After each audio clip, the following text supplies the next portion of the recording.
jamais a política entraria dentro da igreja, de repente muda essa sua visão, né? E tem ele próprio projeto de chegar à presidência da República.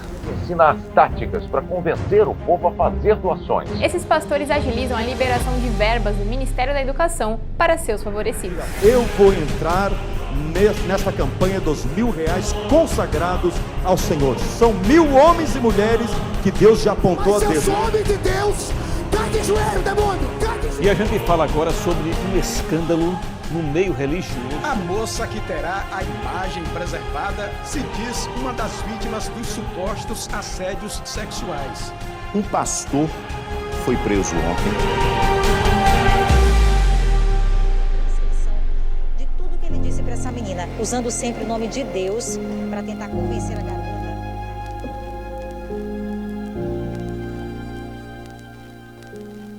Boa noite. Seja muito bem-vindo à Rede, que bom que você está aqui. Aqueles que nos acompanham também através da transmissão, sintam-se também parte desse momento. Hoje nós continuamos a nossa série de mensagens machucados pela igreja. Estamos na reta final, próximo domingo é o encerramento dessa série, nós vamos celebrar a ceia juntos aqui, e vai ser um momento muito especial, quero te convidar para esse encerramento. Mas, continuando a parte de hoje, eu gosto sempre de começar dizendo que essa não é uma série de mensagens contra a igreja. Pelo contrário, essa é uma série em favor da igreja, em favor da verdadeira igreja de Jesus, pois, infelizmente, hoje existem desvios de rota. E esses desvios de rota têm produzido inúmeros males.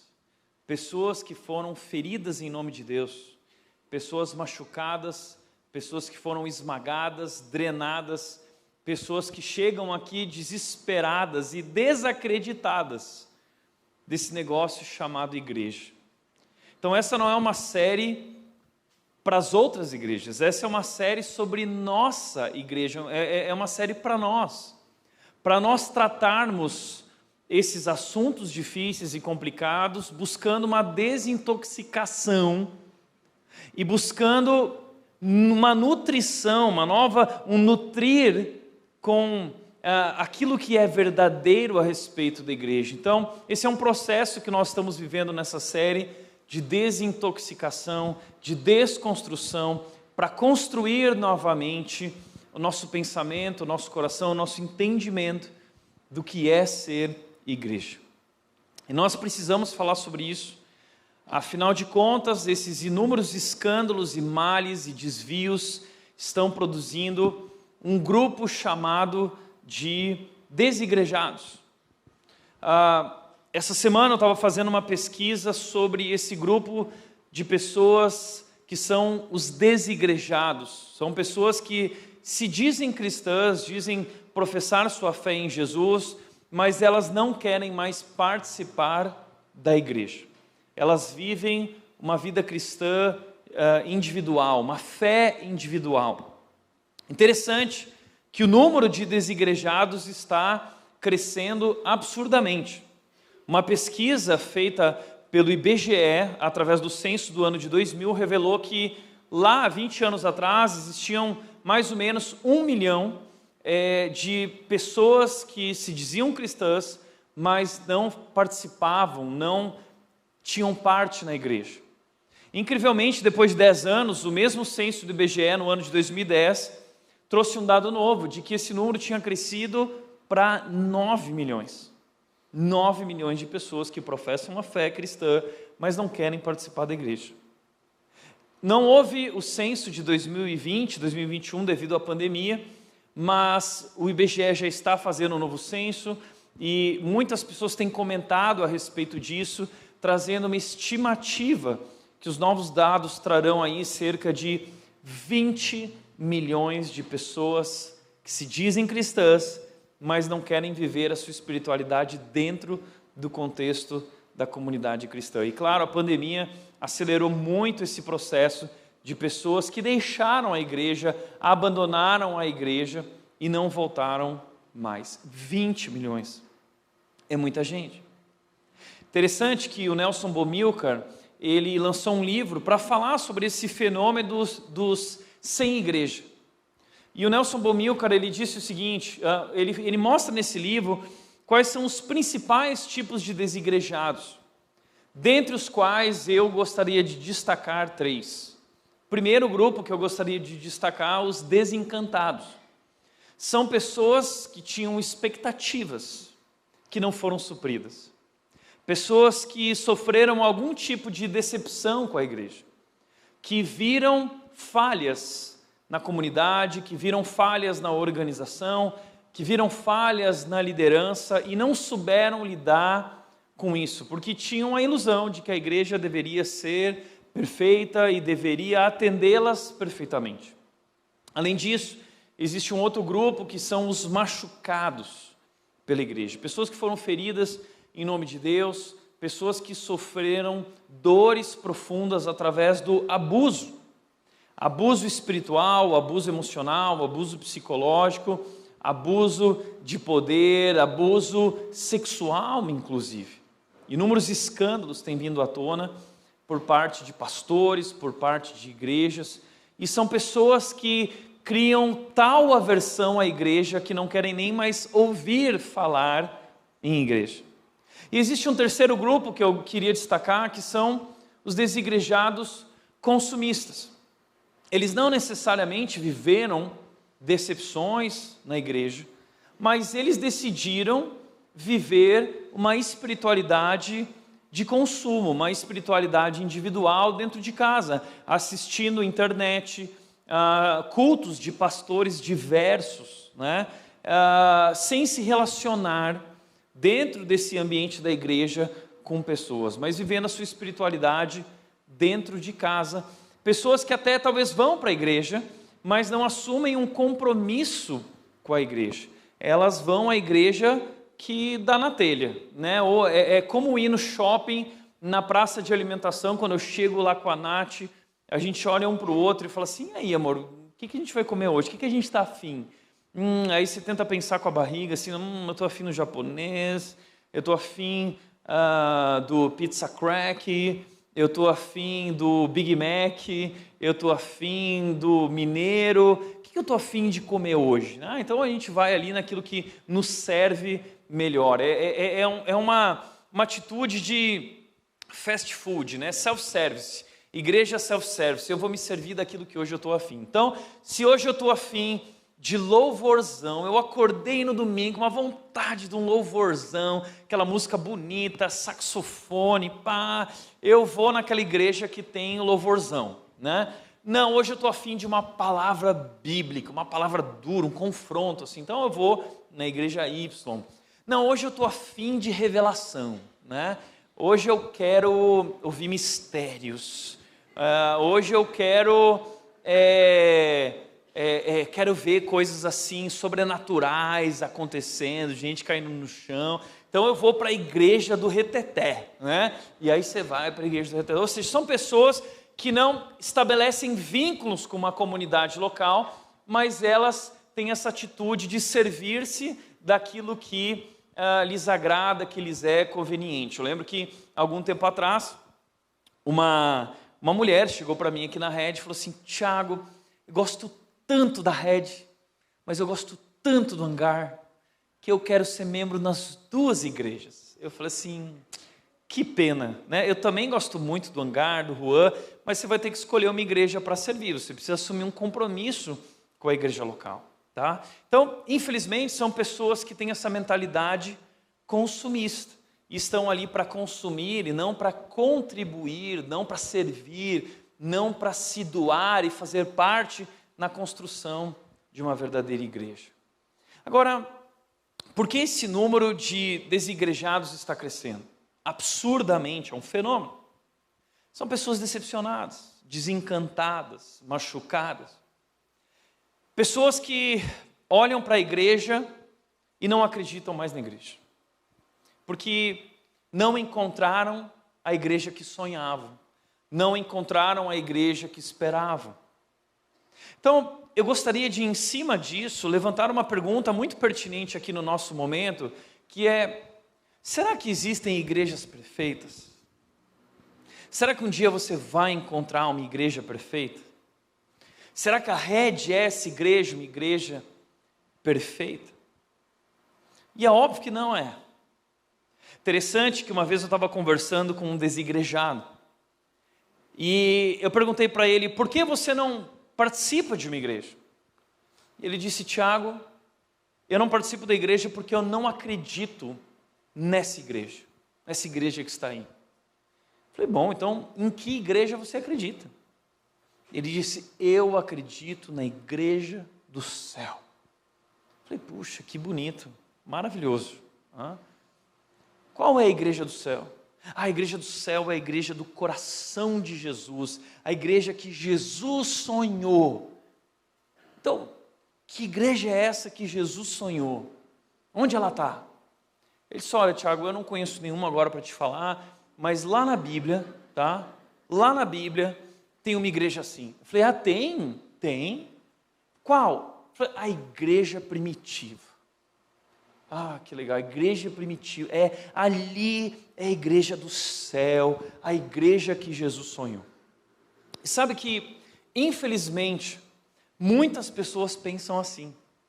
Quando pensam numa igreja perfeita, são logo levados a essas lembranças da igreja do Novo Testamento, aquela igreja no seu início, porque de fato foi maravilhoso aquilo. Mas pessoas que pensam assim ou falam isso demonstram total ignorância a respeito da história da igreja, porque esse foi o início da igreja. E logo depois do início da igreja, essa mesma igreja começou a enfrentar inúmeros problemas, mostrando-se também uma igreja imperfeita. Deixa eu te mostrar isso. Atos capítulo 2, versículo 42, diz o seguinte: todos se dedicavam de coração ao ensino dos apóstolos, à comunhão, ao partir do pão e à oração. Quem eram essas pessoas? São pessoas que haviam acabado de se converter. Pedro tinha pregado lá em Jerusalém, em público, para milhares de pessoas durante a festa de Pentecostes, e diz que 3.000 homens se converteram, fora mulheres, fora crianças, poderiam ser 8, 10 mil pessoas que se converteram e foram batizadas no mesmo momento, no mesmo dia, e ali então começou a igreja. E essa experiência desse povo que se converteu é essa aqui. Eles estavam juntos. Diz o texto que todos se dedicavam. Todo mundo estava junto. Todo mundo estava trabalhando. Todo mundo estava servindo. Todo mundo estava botando a mão na massa junto. As pessoas se importavam uma com as outras. As pessoas ajudavam umas às outras. As pessoas estavam interessadas em aprender, em crescer espiritualmente. Eles também praticavam a comunhão, eles estavam juntos constantemente, ao partir do pão, as orações, então eles adoravam a Deus juntos. O texto seguinte diz que havia neles um profundo temor, e eles repartiam tudo que tinha, ninguém passava necessidade, ninguém. Se qualquer pessoa tivesse algum problema, os irmãos iam lá, vendiam tudo que tinham e repartiam uns com os outros. Que igreja, né? Maravilhoso. E aí o cara vai falar assim: eu acredito nessa igreja. Eu também acredito nessa igreja. Essa igreja tinha simpatia de toda a cidade, inúmeras pessoas iam se convertendo porque Deus ia acrescentando diariamente, mas a história dessa igreja não termina aí. A história dessa igreja continua em Atos capítulo 6, dizendo o seguinte, que essa mesma igreja, diz o versículo 1, a parte A do versículo 1 diz: à medida que o número de discípulos crescia, surgiam murmúrios de descontentamento. Bastou essa igreja começar a caminhar e começar a crescer, que começou também a crescer os problemas. Como diz Ziel Machado, ele diz: porque foste fiel nos poucos problemas, sobre os muitos problemas te colocarei. É o que essa igreja estava vivendo, essa igreja estava crescendo. E igrejas saudáveis crescem. Essa mania que a gente tem de falar assim, porque aquela igreja está crescendo, ela deve ser uma igreja do oba-oba, não é coisa boa. E esse argumento é fraco. Porque um organismo saudável cresce. Uma igreja que não cresce precisa ser avaliada, é preciso ser feito um diagnóstico, Porque um organismo vivo, ele cresce. A igreja é um organismo vivo, e se ele for saudável, ele cresce. Isso é natural, foi o que aconteceu com a igreja primitiva. Mas à medida que ela crescia, também começavam a crescer os problemas. Surgiram murmúrios de descontentamento. Então começou a surgir buchicho, murmurinho, fofoca e muita gente descontente. Então, na igreja primitiva, já tinha gente descontente. Está vendo? Por mais perfeita que seja a igreja, por incrível que seja a igreja, sempre haverão aqueles que estão descontentes. Sabe por quê? Porque a maior parte do nosso descontentamento não tem a ver com a igreja em si, tem a ver com o nosso coração, com as nossas expectativas erradas, tem a ver com a nossa visão a respeito da igreja. Porque esses homens, o que estava acontecendo? Vamos dar uma olhada. O texto, a parte B, diz: os judeus de fala grega se queixavam dos de fala hebraica, dizendo que suas viúvas estavam sendo negligenciadas na distribuição diária de alimentos. Então esses caras aqui, eles estavam se queixando de um outro grupo da igreja, dizendo: estão esquecendo das viúvas. Pergunta: por que esses homens não decidiram servir as mesas e se dispor para fazer alguma coisa, ao invés de ficar criticando e só falando mal? Isso sempre existiu dentro da igreja.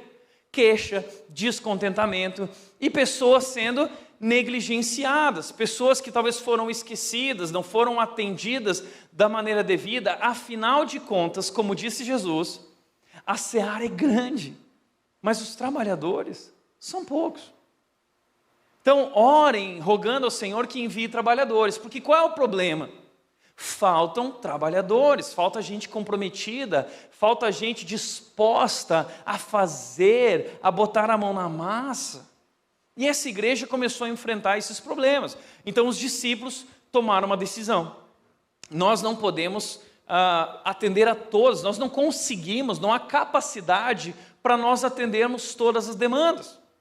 Tem muita gente que se frustra com pastores e líderes: eu não fui atendida, não recebi uma visita, mas essas pessoas não param para pensar que muitas vezes essa é uma demanda impossível diante de tamanho crescimento da igreja. Então os discípulos tomaram uma decisão e disseram: nós vamos focar naquilo que nós fomos chamados para fazer e vamos levantar aqui entre vocês voluntários, homens respeitados, pessoas de bem, e nós vamos orar e nós vamos colocar essas pessoas para servir. E aí colocaram a camiseta de voluntário nessas pessoas, e eles foram lá servir as mesas e servir todo mundo, e assim começou os ministérios, ministério da mesa, né, do Novo Testamento, o líder do ministério, os voluntários, ou seja, os discípulos começaram a criar uma estrutura para atender melhor, para cuidar melhor, alcançar essa igreja que estava crescendo. Mas assim começaram os problemas. É interessante que o John Stott, ele diz o seguinte, ele diz que os primeiros capítulos do livro de Atos, nós vemos o Espírito agindo na igreja. Mas a partir do capítulo 6, nós vemos o diabo agindo na igreja. E logo depois dessa situação, nós vamos ver Ananias e Safira, que foram dois aproveitadores, dois manipuladores dentro da igreja, se aproveitando desse movimento de generosidade para atrair glórias para si e não para Deus. Logo depois eles foram mortos, não pela igreja, mas eles foram mortos por Deus por causa disso, porque foi uma blasfêmia contra Deus e contra o movimento da igreja. Então, você está vendo que ali começam os problemas. A igreja começa a ter problemas graves. E, gente, entenda uma coisa: igreja é lugar de problema. Igreja é lugar de pepino, tá? Porque igreja é lugar de gente complicada. Porque a igreja é feita de pecadores. Mas a igreja é feita de pecadores chamados à reconstrução. Pessoas que estão vivendo a partir do que Cristo fez, uma transformação de suas vidas, mas essa transformação é um processo. Por isso, não existem igrejas perfeitas. E cabe muito bem aqui a palavra do Billy Graham, quando ele disse: se você alguma vez encontrar a igreja perfeita, por favor não participe, você iria estragá-la. Se você achar a igreja perfeita, não entra, senão você vai estragar ela na hora. Porque a igreja imperfeita porque você faz parte dela. A igreja é imperfeita porque nós fazemos parte dela. Então hoje eu quero falar um pouco sobre isso, sobre essa realidade, essa verdade a respeito da igreja, que a igreja é imperfeita. E aí alguém vai dizer assim, não, Tiago, mas espera aí, existem outras igrejas no Novo Testamento e você não citou elas. Então tá bom, vamos citar rapidamente as igrejas do Novo Testamento e eu quero te mostrar que elas eram tão imperfeitas quanto as igrejas do século 21. Por exemplo, a igreja de Corinto. A igreja de Corinto talvez foi a igreja mais complicada do Novo Testamento. Então, os corintianos sempre deram trabalho. Tá? Desde a época de Jesus, os corintianos são o maior problema da igreja. Tá? Na igreja dos corintianos, lá em Corinto, tinha grupinhos, ou seja, tinha panelinha, tinha facções, tinha partidarismo. Um grupo preferia o pastor X, o outro grupo preferia o pregador Y, o outro grupo preferia o líder tal, e eles se separavam de acordo com as suas preferências. Eu não ouço o pastor X, eu só ouço o pastor Y. Você está entendendo? Essa imaturidade era uma igreja extremamente imatura, e por causa dessa imaturidade cheia de conflitos, cheia de brigas tão intensas que não foram resolvidas no contexto da igreja e foram levadas para os tribunais da cidade. Uma igreja rachando e se dividindo, imoralidade, pecado de todos os tipos, adultério, incesto. Paulo descreve tudo isso na carta aos Coríntios, a idolatria, e de tal forma era grave o que estava acontecendo ali, que Paulo diz o seguinte, vocês são carnais. E Paulo quebra o pau, dizendo o seguinte, olha, eu não consegui falar a vocês como adultos, eu só consigo falar com vocês como crianças, porque vocês são imaturos, vocês são carnais. Paulo quebrou tudo na carta aos Coríntios. É assim, essa era a igreja dos corintianos, tá? Galácia, a igreja da Galácia era uma igreja extremamente religiosa, havia legalismo nessa igreja, especialmente o judaísmo, porque o pessoal, essa igreja da Galácia, queria que todo mundo que se convertesse ao cristianismo também adotasse as práticas do judaísmo. Eles tinham que ser judeus prosélitos. Então, era como se eles estivessem fazendo aquilo que Jesus disse para não fazer.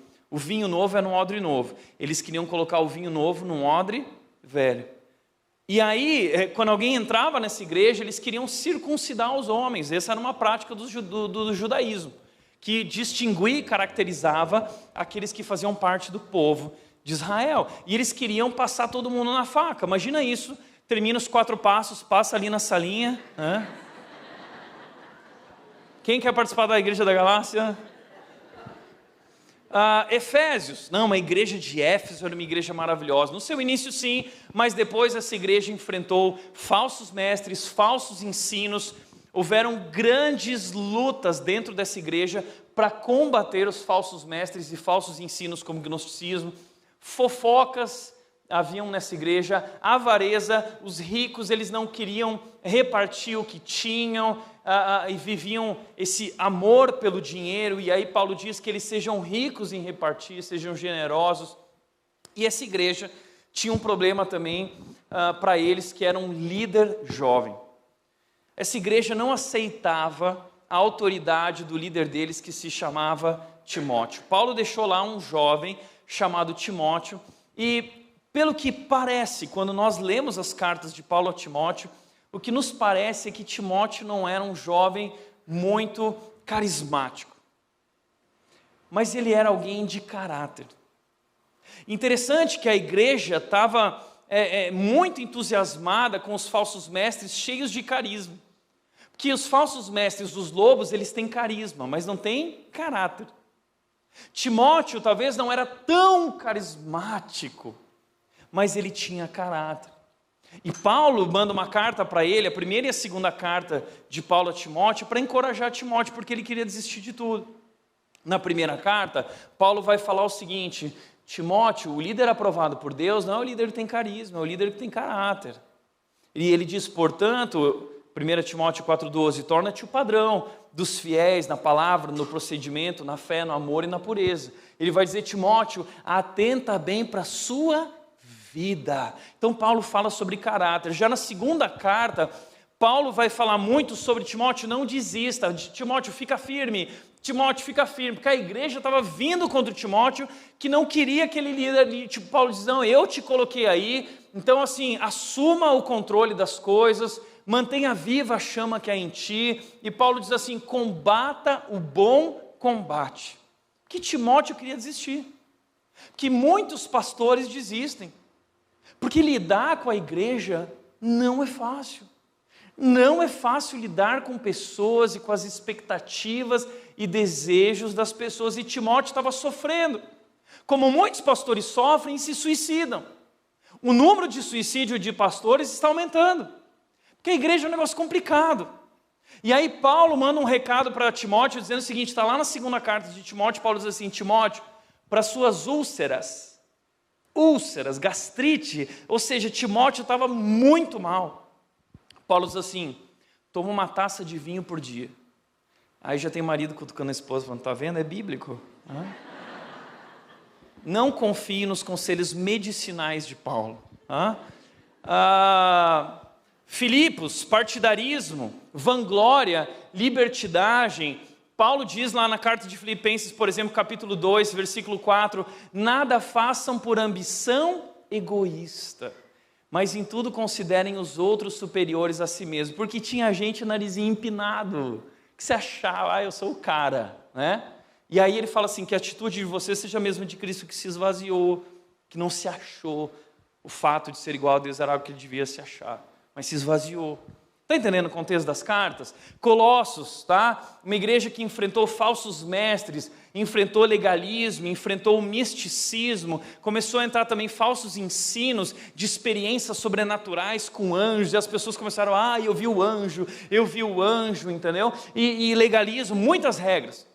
Essa igreja dizia que tinha que guardar o sábado, dizia que não podia comer comida X, não podia comer comida Y, não podia beber esse tipo de bebida, não pode ir. Você conhece igrejas assim? Não vamos citar nomes, tá? Porque já tem muita gente por aí que está irada, né? Mas é isso, regras, tem que fazer isso, tem que fazer aquilo. E aí Paulo escreve o livro de Colossenses maravilhoso, capítulo 2 ele quebra tudo, aí no capítulo 3 ele começa a construir algo novo, dizendo o que é espiritualidade cristã, o que é viver de fato uma mentalidade cristã. Então é incrível. Agora, a igreja de Tessalônica é a igreja do Novo Testamento modelo, mas essa igreja modelo também se perdeu. Por quê? Eles enfrentaram a ociosidade. Um dia um pregador foi lá e falou o seguinte, Jesus está voltando. E aí todo mundo ficou tão empolgado, porque eles estavam vivendo um momento tão especial, que nem a Red, assim, sabe? Aquela coisa, todo mundo vivendo, servindo, eu vou abandonar meu trabalho para ficar aqui na Red, eu quero viver a Red o tempo todo, né? E Jesus está voltando, então vamos lá, vamos adorar e vamos cantar, põe as músicas aí, vamos ficar o tempo todo, a gente não gostaria de poder ficar o tempo todo aqui. Foi isso que a igreja de Tessalônica viveu. Abandonaram o trabalho e ficaram lá, livre sou. Aí Paulo chega e fala assim, Paulo quebra tudo, e fala assim, 2 Tessalonicenses 5 ele diz, quem não quiser trabalhar, então não coma. Aí o pessoal, Paulo, pegou pesado, estou chateado, virei desigrejado agora, né? Paulo falou umas verdades para mim, né? Bom, foi isso que a igreja enfrentou, a intromissão. Os membros estavam ociosos, começaram a se intrometer na vida alheia. Igreja é isso, em submissão. Então, eles enfrentaram isso. Como disse um estudioso, ele disse o seguinte, o fato é que nunca houve uma época de ouro da igreja. As igrejas do Novo Testamento eram tão confusas como é a igreja do século 21. Acorda, meu amigo, nunca houve uma igreja perfeita e nunca haverá, a não ser no dia que Jesus Cristo voltar. Ali sim, a igreja será gloriosa. Lá no céu, a igreja é gloriosa, mas aqui na terra é outra história, tá? É diferente. A igreja reunida no céu, ó que glória. Mas a igreja aqui na terra é outra história, tá? Guarda isso. Ele continua dizendo, a igreja primitiva era cheia de brigas, ganância, pecadores que não se davam bem uns com os outros, não davam ouvidos aos seus líderes e até mesmo se separava dos demais quando a divergência se tornava incontornável. Então, muitas vezes você vai por aí, você vai ver que existe organizações que lançam o selo da igreja fiel. Então a igreja fiel, ela tem lá X marcas, tá? Que é isso, que é aquilo, fidelidade bíblica e não sei o quê, pá. Nenhuma das igrejas do Novo Testamento ia receber esse selo. Nenhuma. As igrejas eram cheias de outras marcas, adultério, imoralidade, idolatria, falsos ensinos. Essa era a igreja, nem a igreja primitiva e as igrejas da Bíblia receberiam um selo fiel. Essa é a verdade. Como disse Ricardo Agreste no livro Igreja Tô Fora, ele disse: a cada dia que se passa, mais me convenço. É um pastor que está falando da sua igreja para outros pastores, e ele disse o seguinte, presta atenção: a cada dia que se passa, mais me convenço de quão bíblica é a minha comunidade local. Minha igreja é bíblica, e eu estou com ele. A rede é bíblica, vou te mostrar já por quê. Observando as pessoas que se reúnem domingo após domingo e conhecendo suas histórias, de segunda a sábado, identifico inúmeros pontos em comum com as igrejas descritas no Novo Testamento. A rede é muito parecida com as igrejas do Novo Testamento. Como ele diz, em minha comunidade temos alguns imorais, temos vários idólatras, temos um punhado de adúlteros, caluniadores e trapaceiros. Então já perdi a conta de quantos são. Essa é a rede, tá? Gente complicada, que está no lugar certo, porque esse é um ambiente onde você pode ser transformado. Que tem muita gente que fala assim: eu não vou na igreja porque lá tem hipócritas. Mas assim, não ir na igreja porque lá tem hipócritas é a mesma coisa que não ir na academia porque lá tem gente fora de forma. Está entendendo? Não, lá tem gente fora de forma, não vou. Não, você vai para a academia justamente para isso. Igreja é a mesma coisa. Então não existem igrejas perfeitas. E é bom que a gente caia na real. Porque enquanto a gente não cair na real, enquanto a gente não acordar para essa realidade, para essa verdade, a gente vai viver com nossas expectativas erradas, nossas ilusões, e a gente vai continuamente se frustrar com a igreja. Por isso que o Bonhoeffer, ele disse o seguinte, nesse livro clássico dele, Vida em Comunhão, ele disse: a desilusão com a igreja local é algo bom. Se você se machucou, que bom. Se você foi ferido na igreja, se você está desencantado, decepcionado com a igreja, que bom. Sabe por quê? Porque é essa experiência que destrói nossas falsas expectativas de perfeição. E ele continua dizendo: quanto mais cedo desistirmos da ilusão de que a igreja deve ser perfeita para que a amemos, mais cedo deixaremos de fingir e admitiremos que somos todos imperfeitos e precisamos da graça divina. Esse é o início da verdadeira comunidade. Sabe qual é o início da verdadeira comunidade? É quando a gente tira as máscaras e a gente joga a real. Quando a gente é sincero e transparente. Eu não presto, você não presta, meus pecados são esses, todo mundo aqui, só que a gente vive nesse ambiente chamado graça. E a graça de Deus, então, transforma as nossas vidas através desse apoio, dessa vida em comunidade. Por isso, como disse também o Felipe Yancey no livro Igreja, Por que me importar? Ele disse: o processo me ensinou que o segredo para encontrar a igreja certa está dentro de mim. O processo, o segredo para achar a igreja certa não é você procurar pela igreja certa, mas é você olhar para dentro de si. E ele diz: tem a ver com o meu modo de olhar para a igreja. Então, se você quer participar, fazer parte de uma igreja, escolher uma igreja tem a ver com o seu modo de olhar a igreja, o modo correto. E qual é o modo correto de olhar para a igreja? Eu gostaria de responder isso aqui rapidamente, levantando essa pergunta: por que me importar com a igreja? Se a igreja é imperfeita, se a igreja é um ambiente tão complicado, se ir para a igreja significa me expor a todo tipo de dor, por que participar de uma igreja? Não é muito melhor viver uma espiritualidade no sofá, assistindo televisão, protegido de tudo e todos? Por que eu devo me importar com a igreja? Eu quero levantar 5 razões, 5 porquês. Tá? A Hannah Baker tinha 13 porquês. Tá? A Red tem 5 porquês você precisa se importar e participar da igreja. Os 5 eu extraí, os 5 porquês, eles vieram da carta de Paulo aos Efésios. O primeiro porquê é porque a igreja é a família de Deus. Primeiro porquê, porque eu devo me importar, é porque a igreja é a família de Deus. Paulo diz em Efésios 2, 19 e 20, portanto, vocês já não são estranhos e forasteiros. Vocês não são mais forasteiros, estranhos, mas concidadãos do povo santo e membros da família de Deus. Agora, nós não andamos mais sozinhos. Agora nós fazemos parte de um grupo, agora nós fazemos parte de um povo. Agora a Bíblia diz que nós fomos adotados por Deus. Ele pagou um alto preço pelas nossas vidas, e no momento em que nós recebemos a Jesus Cristo como Salvador e Senhor, nós recebemos o direito de sermos chamados filhos de Deus. E como filhos de Deus, agora nós fazemos parte dessa família de Deus. A igreja na Bíblia é comparada com várias figuras: o corpo, a família, a noiva. Nós somos a família de Deus, e família é um ambiente para a gente viver junto, para a gente viver próximo. Por isso eu acho interessante o que disse o John Stott no livro Igreja Autêntica. Ele disse: o propósito divino não é de salvar indivíduos isolados e com isso perpetuar nossa solidão, mas sim edificar sua igreja, ou seja, convocar do mundo um povo.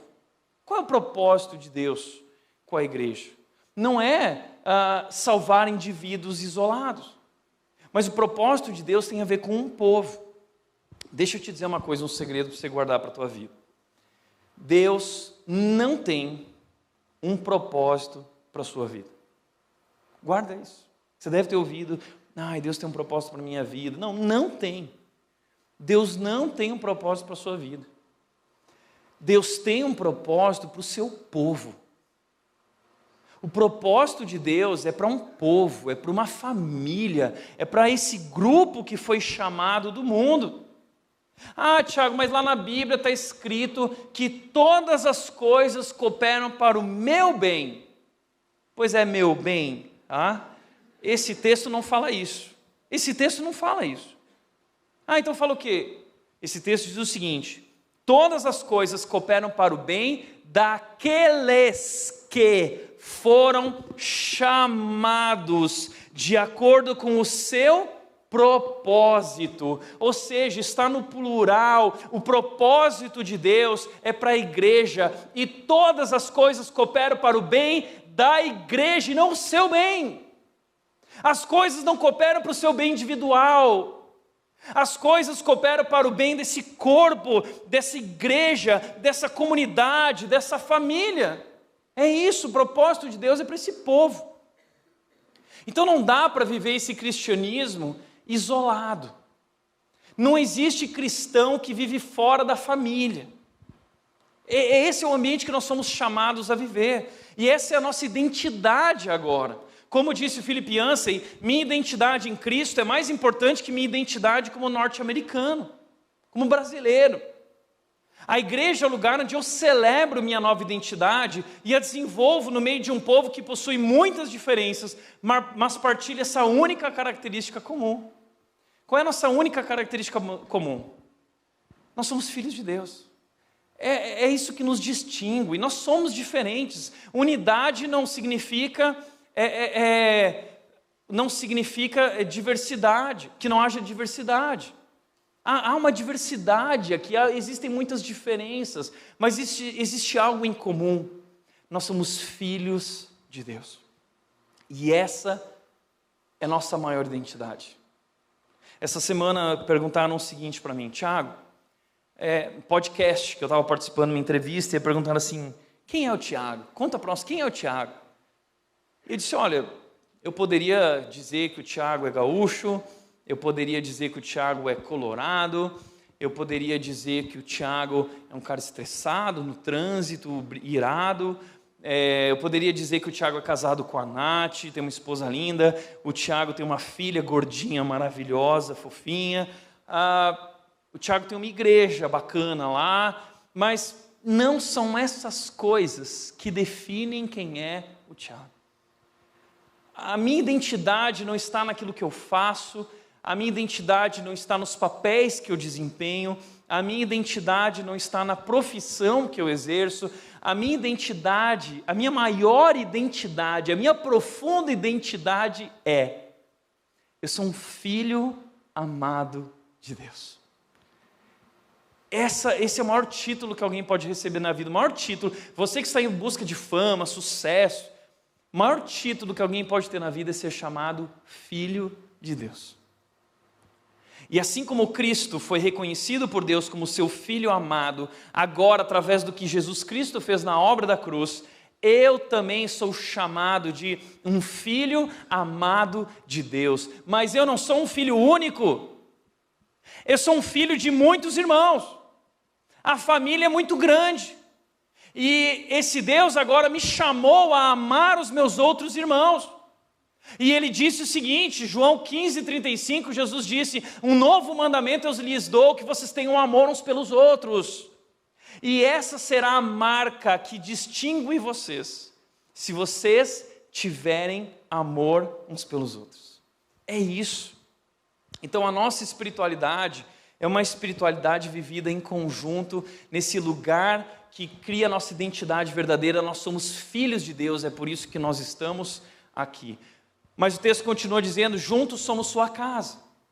A casa de Deus já não é mais um prédio, a casa de Deus já não é mais o templo, a casa de Deus já não é mais um lugar, a casa de Deus somos nós. Deus veio habitar em nós através do que Cristo fez, e juntos nós somos a presença de Deus na terra. Por isso que a igreja, ela não se reúne só aos domingos. A igreja, ela não foi criada para viver esse negócio do dia do Senhor, e aí a igreja vem e celebra o domingo, e aí acabou o dia do Senhor, todo mundo volta para sua casa. Não. A igreja, ela foi chamada para fora. A palavra eclesia, de onde vem a palavra igreja, é a palavra chamados para fora. Esse é o nosso chamado. A gente foi chamado para ser igreja não aqui dentro, a gente foi chamado para ser igreja lá fora. E lá nós somos sal da terra e luz do mundo. Nas repartições públicas, nos hospitais, nas grandes empresas e organizações, nos nossos bairros, na nossa rua, na nossa casa, em nossa família, é ali que nós somos juntos igreja. E eu tenho que ser igreja para minha esposa, e a minha esposa tem que ser igreja para mim, e nós juntos somos igreja e somos irmãos em Cristo. Mas infelizmente persiste essa mentalidade do profano e do sagrado, essa dicotomia da vida cristã, um tipo de ruptura. Eu estou assistindo uma série da Apple, eu estou apaixonado por essa série, é uma temporada que se chama Ruptura. Eu não vejo a hora do culto terminar para poder ir assistir. Mas essa série Ruptura, ela mostra caras que foram contratados por minha empresa, que quando eles entram na empresa, eles passam num processo de ruptura da mente, que eles esquecem todas as memórias da vida, eles não lembram quem eles são na vida real. No trabalho, eles estão trabalhando, e quando eles voltam para casa, essa ruptura faz com que eles deixem todas as memórias do trabalho dentro do trabalho, e eles voltam para casa e eles não lembram o que eles fizeram no trabalho. É essa ruptura. Eu acho tão interessante que a nossa vida cristã é vivida também com essa ruptura. A gente entra dentro da igreja, parece que algo acontece com a gente se torna outra pessoa. Oh, Deus! Mas sai pela porta da igreja e a ruptura. Eu esqueço tudo que eu vivi aqui, que eu declarei a Deus, e eu vou viver minha vida lá fora de qualquer jeito. Você está entendendo? A espiritualidade cristã não é uma espiritualidade de domingo. O dia do Senhor não é o domingo, o dia do Senhor é a segunda, terça, quarta, quinta. Todos os dias devem ser consagrados a Deus. Agora, quer comais, quer bebais, ou façais qualquer outra coisa, façam tudo para a glória de Deus. Eu posso cultuar a Deus comendo. É difícil, né? Eu como demais, exagero, né? Mas eu tenho que cultuar a Deus através de tudo que eu faço. E juntos, nós somos sua casa e representantes de Deus. Segundo lugar, porque Jesus deu sua vida pela igreja. O texto diz: maridos, diz Paulo em Efésios 5, 25 e 26, maridos, ame cada um a sua esposa como Cristo amou a igreja. Cristo ama a igreja, Ele amou a igreja. Não existe nada mais importante para Jesus, nada mais valioso na terra para Jesus do que sua igreja. Ele ama. Aí tem gente que vem com aquele papo assim, eu amo Jesus, mas eu não gosto da igreja. Então deixa eu te falar uma coisa, não dá para amar Jesus, não dá para amar a Cristo e não amar o corpo de Cristo. Porque tudo que Cristo é e fez tem a ver com a sua igreja amada, sua noiva. Então, se você quer se comprometer com Cristo, você precisa se comprometer com o corpo de Cristo. E Jesus ama tanto a igreja que a Bíblia diz que Ele entregou a sua vida por ela. Jesus deu sua vida pela igreja. Jesus não deu sua vida por indivíduos. A Bíblia diz que Deus amou o mundo. Deus amou a nós, Deus amou um povo. Jesus Cristo deu sua vida pela igreja. É isso. Então, isso é algo tão lindo e tão maravilhoso. Eu lembro que eu estava num casamento e aí chegou a hora dos votos. A noiva começou o seu voto dizendo: ai, querido, eu te amo, eu sou apaixonada por você, desde a primeira vez que eu te vi, foi maravilhoso, você é tal, você é isso, e todo mundo, as meninas chorando, foi maravilhoso, foi incrível. Aí chegou o marido, noivo, e disse assim: bom, o meu voto é o seguinte, eu vou te amar como Cristo ama a igreja, eu vou dar minha vida por você como Cristo deu sua vida pela igreja. E aí eu percebi a reação das pessoas assim: ai, que decepção, que voto xoxinho, né? Dela foi mais emocionante. Meu amigo, não existe nenhum voto mais profundo, mais tão grande e maravilhoso quanto o voto desse homem. Sabe por quê? Essa é a maior declaração de amor que existe. A declaração de amor de Cristo pela sua igreja. E agora o marido é chamado a amar sua esposa dessa forma, como Cristo amou. Como Cristo amou? Ele amou se esvaziando, Ele amou servindo, Ele amou lavando e purificando ela e servindo ela para que ela se tornasse aquela que Deus planejou que ela fosse. Então, Deus tem um sonho para a igreja. Sim, Deus tem um sonho. E Cristo veio ao mundo para realizar esse sonho. E Ele deu a vida a fim de torná-la santa, purificando-a com água por meio da palavra. Então, o que Cristo está fazendo com a igreja é: Ele deu sua vida, derramou seu sangue que purifica, e através da palavra, agora nós estamos sendo santificados como igreja, estamos sendo tratados, nossas feridas, nossas rugas, nossos defeitos. Cristo está fazendo um tratamento, um embelezamento da sua noiva. Por isso o texto continua dizendo: assim o fez para apresentá-la a si mesmo como igreja gloriosa, sem mancha, sem ruga ou qualquer outro defeito, mas santa e sem culpa. O que Jesus está fazendo e fez e está fazendo na igreja é esse processo de transformação para que a sua noiva se torne gloriosa. E essa é a promessa de que ela se tornará.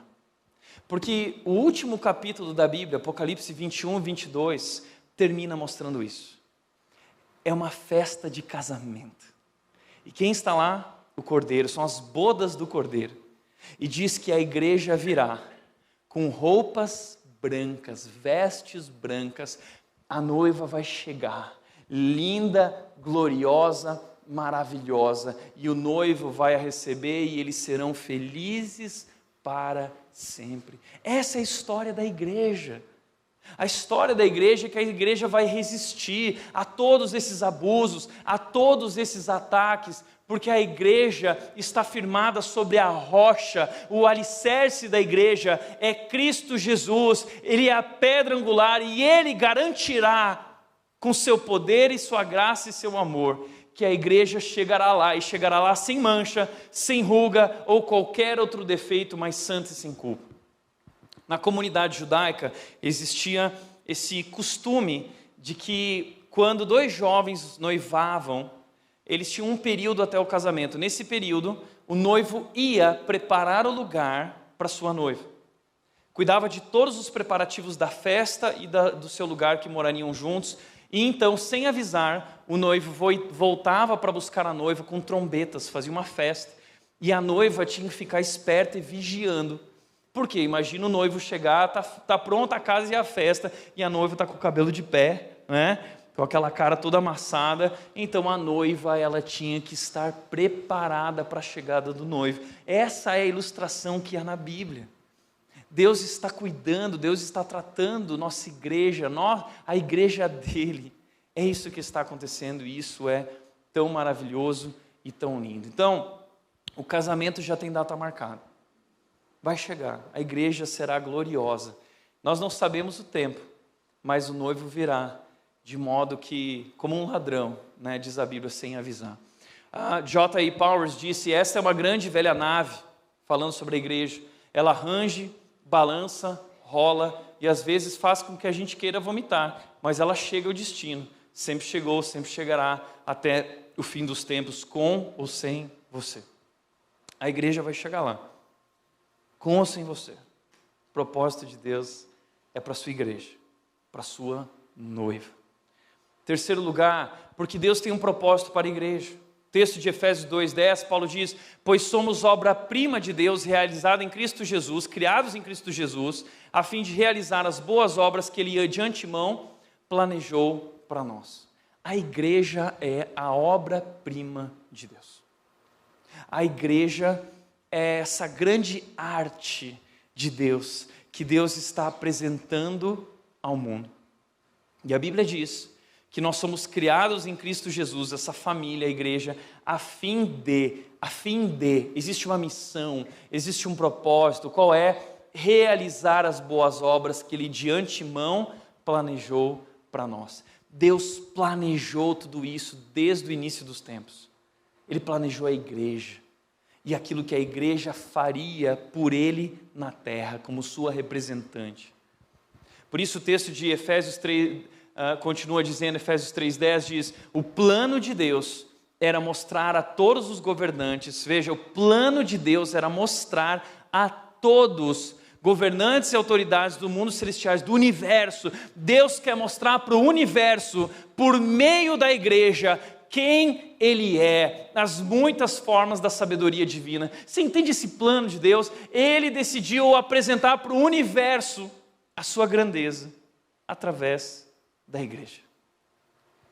É por isso que o nosso chamado como igreja é um chamado para anunciar, como diz Pedro, a grandeza daquele que nos chamou das trevas para a sua maravilhosa luz. Nós não declaramos as nossas virtudes pessoais individuais, nós não declaramos algo a respeito da nossa vida ou da nossa perfeição, nós declaramos a virtude do grande amor de Deus, que foi capaz de amar pessoas como eu e você.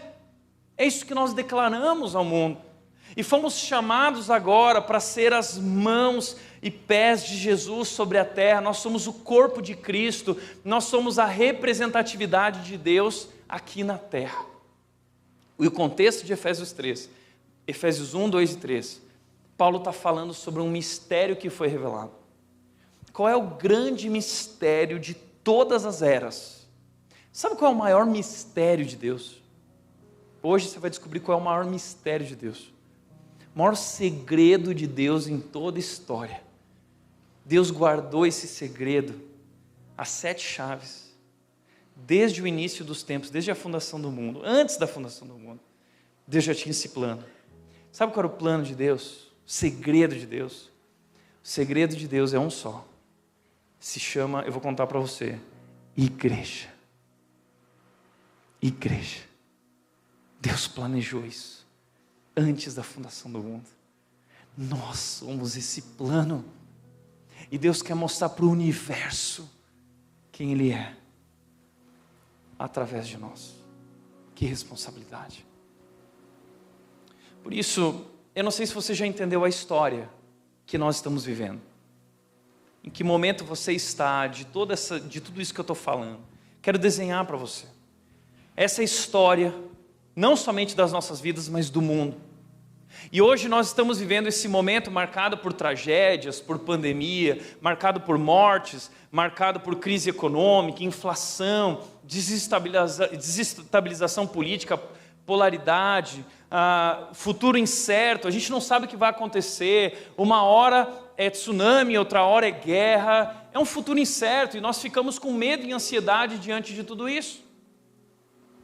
Então, quando nós olhamos para as circunstâncias ao nosso redor, é fácil concluir que existe algo de errado no mundo. Tem alguma coisa errada no mundo. Por que existe algo de errado no mundo? Bom, então vamos voltar lá atrás para ver o que aconteceu. Porque a Bíblia conta essa história dizendo que lá no princípio, Deus criou todas as coisas. Então Deus é mau, Deus é ruim, porque Ele criou o mundo com morte, com violência? A resposta é: Deus não criou. Deus não criou o mundo assim. A gente está preparando a festinha da Mel e a gente decidiu que a festinha de 1 ano da Mel, de aniversário, o tema dela será a criação de Deus. E a gente colocou aquele versículo para Mel que é: e viu Deus que tudo era bom. Tudo era bom. Tudo que Deus fez é bom. Então, por que o mundo é assim? Porque Gênesis continua compartilhando essa história, dizendo que houve um acontecimento após a criação. Gênesis 3 fala da queda, da desobediência, do pecado. E o pecado trouxe consequências duras, o pecado trouxe a morte, e o pecado trouxe a ruptura com o Deus Criador.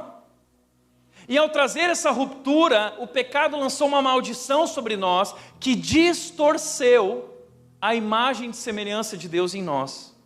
Então hoje nós não refletimos mais perfeitamente a imagem e semelhança de Deus, pelo contrário. Hoje nossa vida está toda desordenada, não reflete em nada o plano original de Deus.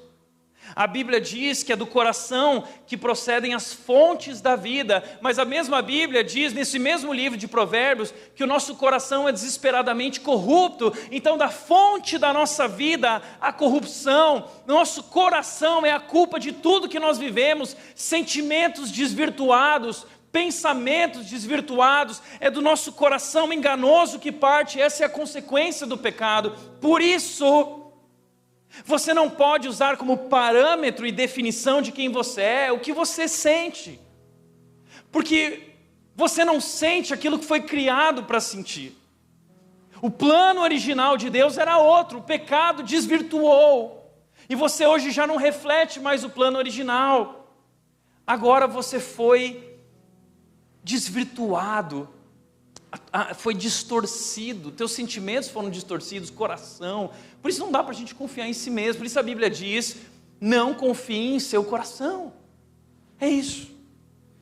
Então como a gente resolve esse problema? Porque não era para ser assim. Como a gente resolve isso? Como resolve esse problema? Alguns vão dizer: ideologias, direita e esquerda. A esquerda, a direita. Não, a ciência vai descobrir o segredo, a solução para a morte, para os problemas. Não, a religião vai resolver isso. Nada disso é capaz de resolver. Não há nada que nós possamos fazer para resolver isso. Foi por isso que Deus tomou a iniciativa e enviou seu Filho para fazer a única coisa que poderia resolver esse problema da maldição do pecado, nos perdoando do nosso pecado, da nossa rebeldia e desobediência, e através do seu sangue, nos salvando, iniciando um processo de transformação. E a Bíblia diz que Deus fará novas todas as coisas, tudo será feito novo. E um dia nós viveremos nesse lugar com uma nova identidade, um novo corpo, sarado, curado, um novo coração. Tudo será feito novo, não haverá mais morte, não haverão mais lágrimas, não haverá mais doença, não haverá mais dor. Esse é o reino de Deus. E o reino de Deus é esse lugar onde agora a vida, agora a generosidade, agora a paz e justiça, agora a esperança. Esse é o reino de Deus, a promessa de um novo mundo, novos céus e nova terra. Mas nesse processo até lá, existe alguém, e esse alguém é a igreja em missão. Nós somos o povo de Deus na terra, vivendo no meio dessas circunstâncias todas. Nós fomos chamados para ser sal da terra e luz do mundo, apontando para a grandeza de Deus, apontando para a nova criação. Esse é o propósito, essas são as boas obras que Deus planejou de antemão na sua vida, e Deus hoje te convida a servir. E ele diz em Mateus 5,16 que os homens vejam suas boas obras e através delas glorifiquem ao Pai que está no céu, dizendo: que Deus, que Deus. Por isso, quarto e último lugar, porque é por meio da igreja que amadurecemos na fé. O texto diz: até que todos alcancemos a unidade que a fé e o conhecimento do Filho de Deus produzem e amadureçamos, chegando à completa medida da estatura de Cristo.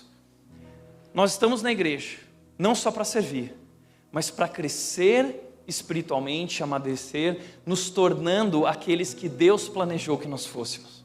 Esse é o processo de Deus. Aquilo que o pecado desvirtuou, agora Cristo está reconstruindo, através da presença do seu Espírito em nós. Mas essa reconstrução não acontece isoladamente na sua casa. Essa transformação, ela não acontece individualmente. Jesus promove em nós a unidade e não a individualidade. Não dá para crescer espiritualmente sozinho. Ninguém cresce espiritualmente sozinho. Já ouviu aquele papo assim? Eu deixei a igreja e eu estou muito melhor assim. Eu nunca estive tão bem com Jesus. Mentira! Você está enganado. Deve ser uma versão que você criou de Jesus. Porque Jesus jamais promoveria a individualidade. O conhecimento de Cristo promove em nós aproximação, promove em nós perdão, promove em nós reconciliação. Essa é a marca de Cristo em nós. Se você está bem com Cristo, você está bem com teu irmão, ainda que ele seja falho, ainda que ele tenha te ferido, ainda que ele tenha te machucado, porque 1 João diz: não vem dizer que você ama a Deus se não ama teu irmão, porque se você não ama teu irmão, você não ama a Deus, você é um mentiroso. Então não dá para viver essa fé sozinho, não dá para viver fé cristã no metaverso, não dá para viver fé cristã no YouTube. Não, vida cristã é vivida nesse ambiente, nessa comunidade, é aqui juntos que nós amadurecemos, no meio dos conflitos, no meio da dor, mas tratando tudo isso com amor e com perdão. E como disse Paulo, seja a paz de Cristo o árbitro em vossos corações. Por que a paz de Cristo? Porque eu nunca vou querer o mal de um irmão, porque a paz de Cristo é o juiz no meu coração dizendo: ame, perdoe, faça o que for preciso, ore por ela, ore pelo teu inimigo, pare de apontar o dedo e dobre os joelhos por ela. Philip Yancey diz: o cristianismo não é mera fé intelectual interna, ele só pode ser vivido dentro de uma comunidade. Não dá para viver cristianismo fora da igreja. Eu sinto no mais profundo que preciso da igreja. Sempre que deixo de ir por algum tempo, descubro que sou eu quem sofre. Vai sofrer. Vai sofrer mais fora da igreja do que dentro da igreja. A gente sofre aqui dentro, não é fácil, né? Mas aqui há graça. E a graça, ela restaura, ela reconcilia e nos faz crescer.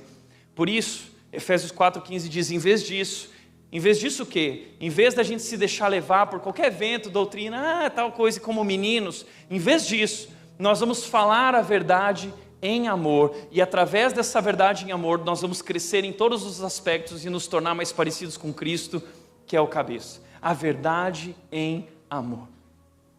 Tem igrejas que em nome do amor abriram mão da verdade.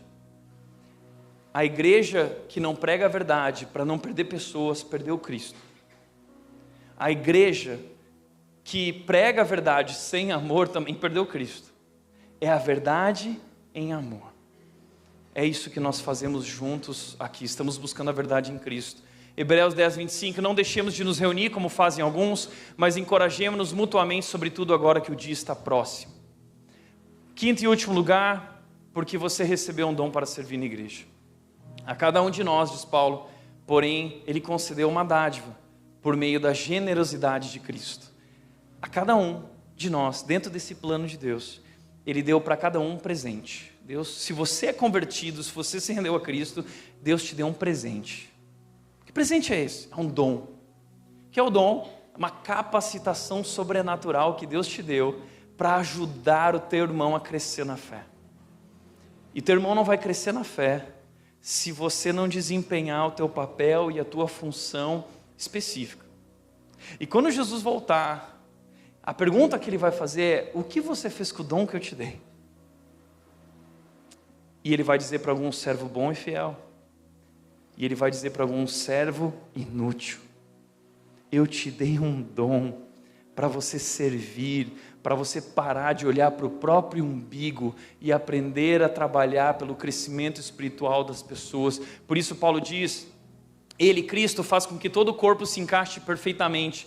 Ou seja, quando a igreja está sentindo falta de algo, Deus cuida de abençoar a igreja para que nada falte, tudo se encaixa perfeitamente. E cada parte, ao cumprir sua função específica, ajuda as demais a crescer, para que todo o corpo se desenvolva e seja saudável.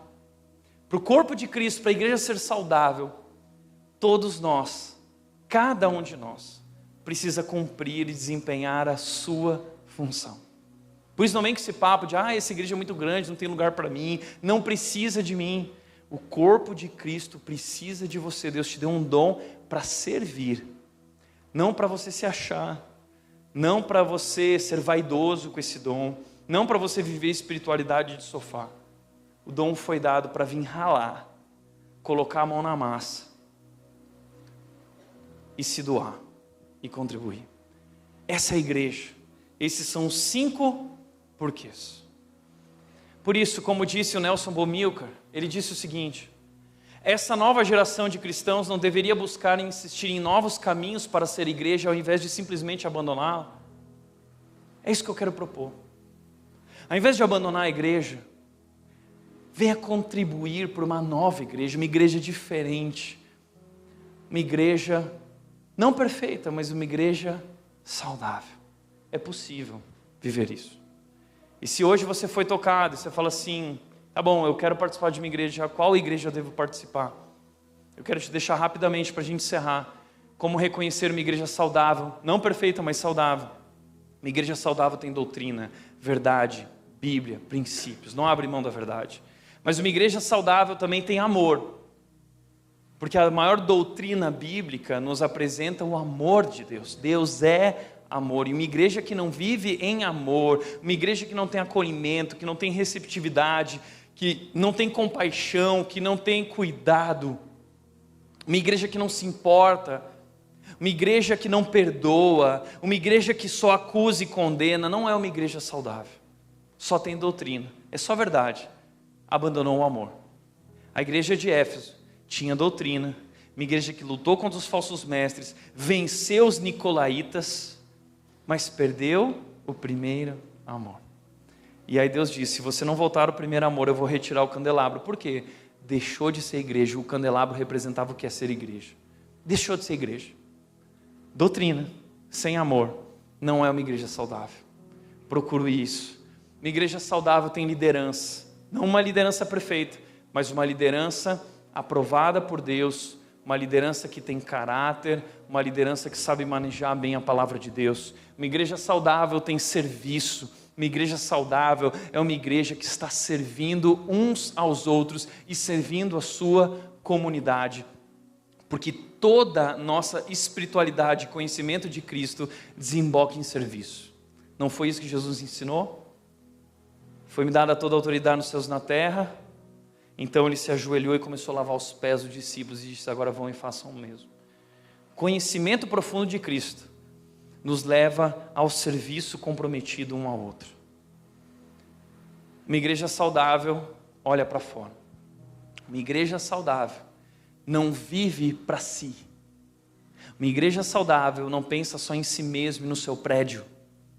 Uma igreja saudável é uma igreja que olha para fora. É uma igreja que vive a missão de Cristo, de amar os que estão perdidos. Isso é ser igreja, chamados para fora, para amar aqueles que estão perdidos, levando essa mensagem, anunciando a grandeza do nosso Deus. Portanto, para refletir e praticar, primeiro, igrejas não precisam ser perfeitas, mas elas devem ser saudáveis. Segundo, não abandone a igreja, decida fazer a sua parte para construir uma igreja diferente. E terceiro, a igreja não é um lugar de pessoas perfeitas, mas de pessoas em transformação. Amém? Feche teus olhos. Pai querido, nós queremos te agradecer por esse projeto maravilhoso chamado igreja. Sabemos que o Senhor planejou isso antes da fundação do mundo. E o Senhor tem muito orgulho da tua igreja, a tal ponto de ter dado teu filho para morrer por essa igreja. Deus, que privilégio temos de ser igreja, teu povo, tua família. Que grande responsabilidade. Que o Senhor nos ajude, Deus, a viver de acordo com o teu propósito, viver a missão que o Senhor nos deu. Nós queremos ser sal de Indaiatuba e luz de Indaiatuba, e daqui para o Brasil e daqui para o mundo, para a tua glória, em nome de Jesus. Usa-nos. Assim oramos em nome de Jesus, amém.